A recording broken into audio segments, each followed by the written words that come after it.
प्रेमा को होली का इंतज़ार बसंत पंचमी के पहले दिन से था। उसने ठान रखी थी कि अब की बार सबको हरे रंग से रंगेगी। किसी को गुलाल लगाएगी तो किसी को पिचकारी से मारेगी, मगर अब की फागुन प्रेमा सबको रंग लगाएगी। नए नए पकवान खाने को मिलेंगे, यह सोचकर अभी से उसके मन में लड्डू फूट रहे थे।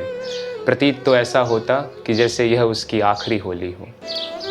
यह सारे ख्याल प्रेमा के मस्तिष्क से कुछ इस तरह गायब हो गए जैसे चील के घोंसले से मांस, जब उसका स्वप्न टूटा और उसे एहसास हुआ कि भला एक विधवा कैसे होली खेल सकती है। जब आंखें खुली तो प्रेमा किसी रंग भरी दुनिया में नहीं, एक अंधेरे कोठरी में थी जहां दूर दूर तक रोशनी की कोई निशानी न थी।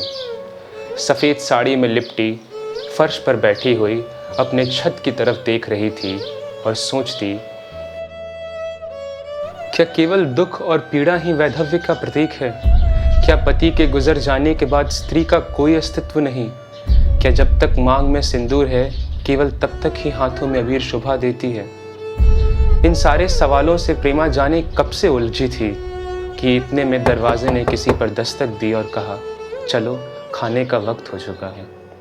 प्रेमा केवल 20 वर्ष की थी और पिछले 2 वर्ष से विधवा।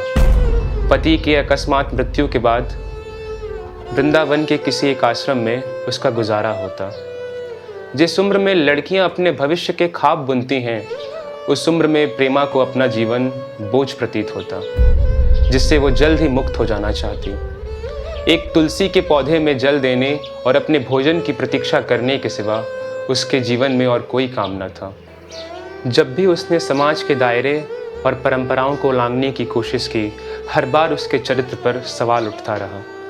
पुरुष तो थे ही, मगर आश्रम की महिलाएं भी उसके रास्ते में चट्टान की भांति खड़ी रहती। सूरज आसमान में चढ़ रहा था और हर तरफ वृंदावन में होली की तैयारी हो रही थी। वहीं आश्रम के पास में एक बगीचा था जहां सब आके होली खेलते। बच्चे, बुजुर्ग, किशोर, महिलाएं सब आते और रंगों का आनंद उठाते। उन्हीं में एक युवक और युवती थे जिनका नाम अमर और मधु था। खाने पीने की जिम्मेदारी अमर लेता, वहीं मधु के कंधों पर नृत्य, संगीत, रंग और गुलाल का दायित्व होता। आश्रम की सारी स्त्रियां अपने बातचीत में व्यस्त हो गई और प्रेमा हर रोज की तरह सीढ़ियों पर बैठकर दिन ढलने की प्रतीक्षा करने लगी। नजरें झुकाकर अपने एक हाथ से दूसरे हाथ को स्पर्श करती, कभी आसमान की तरफ तकती तो कभी तुलसी के उस पौधे को जो उसका अकेला साथी था। सभी को होली खेलते देख उसे अपनी बचपन की याद आ गई। सभी को होली खेलते देख उसे अपने बचपन की याद आ गई, वो बचपन जब वह अपने पिता के कंधों पर बैठकर सबको रंग लगाती। वो बचपन जब रसोई में हाथ बटाने के बहाने 1-2 पूरियां चुरा लेती। उसने कभी सोचा न था कि जिस कंधे पर बैठकर वो घूमा करती थी, एक दिन वो उस कंधे का बोझ बन जाएगी। उसने कभी सोचा न था कि जिस ममता के आंचल के तले उसने अपने बचपन बिताया, एक दिन वो उससे ऐसे बिछड़ जाएगी कि कभी लौट कर वापस ना पाएगी। प्रेमा इन्हीं ख्यालों में जाने कब से उलझी थी कि उसकी आंखें अनायास डबडबा गई। आंचल के कोर से अपने अश्क को पोंछकर वह वहां से उठ गई और वहीं बगीचे में चली गई जहां सब होली खेल रहे थे। यूं तो विधवाओं को श्रृंगार करना वर्जित होता है, मगर उनकी सादगी में ही पवित्रता और सौंदर्य झलकता है। प्रेमा न कभी सजती न कभी संवरती थी, मगर वो आंखें जिनमें हजारों गम छिपे थे किसी सितारों से कम न थे। वो होठ जो वर्षों तक समाज के रूढ़िवाद परंपराओं की वजह से खामोश रहे, उनमें आज भी सूर्य के प्रथम किरण की भांति लालिमा थी। प्रेमा बाग के द्वार पर खड़ी होकर सबको होली खेलते देख रही थी और मन ही मन सोचती कि जाने फिर कब वो दिन आएगा जब वो होली खेल पाएगी, जाने फिर कब वो दिन आएगा जब वो हवाओं में गुलाल उड़ा पाएगी। कुछ समय बाद उसने वहां से चलने का निश्चित किया और जाने से पहले वो कुछ पुष्प तोड़ना चाहती थी। प्रेमा ने जैसे अपने हाथ डालियों की ओर बढ़ाया, एक हाथ पीछे से आकर उसके गर्दन को छूते हुए उसके गाल की तरफ आया और एक विधवा को रंग लगा गया। प्रेमा स्तब्ध रह गई। वो किसी मूर्ति के भांति वहीं खड़ी रही और हिल न पाई। वो बार बार अपने गालों को छूकर उस रंग में देखती और सोचती कि क्या मुझे सचमुच रंग लगा है। जब प्रेमा पीछे मुड़कर देखी तो अमर वहीं खड़ा था और उसने प्रेमा को मधु समझ भूल से रंग लगा दिया।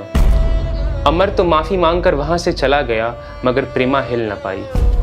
शाम हो गए, परिंदे अपने घर को लौट गए, सभी लोग वहाँ से चले गए, मगर प्रेमा वहीं की वहीं खड़ी थी, मानो उसे कोई सदमा लग गया हो।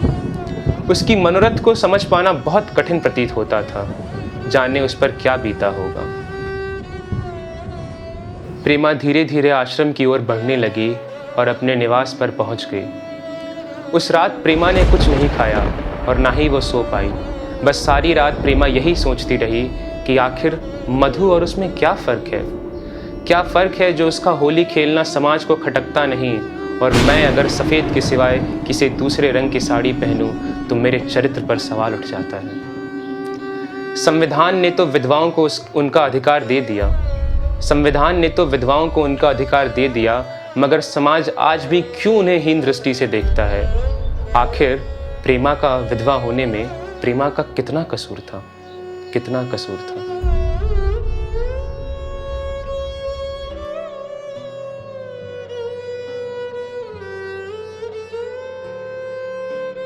हर स्त्री को उसका अधिकार और सम्मान मिलना चाहिए, चाहे वो कंवारी हो या विवाहित या भले ही विधवा।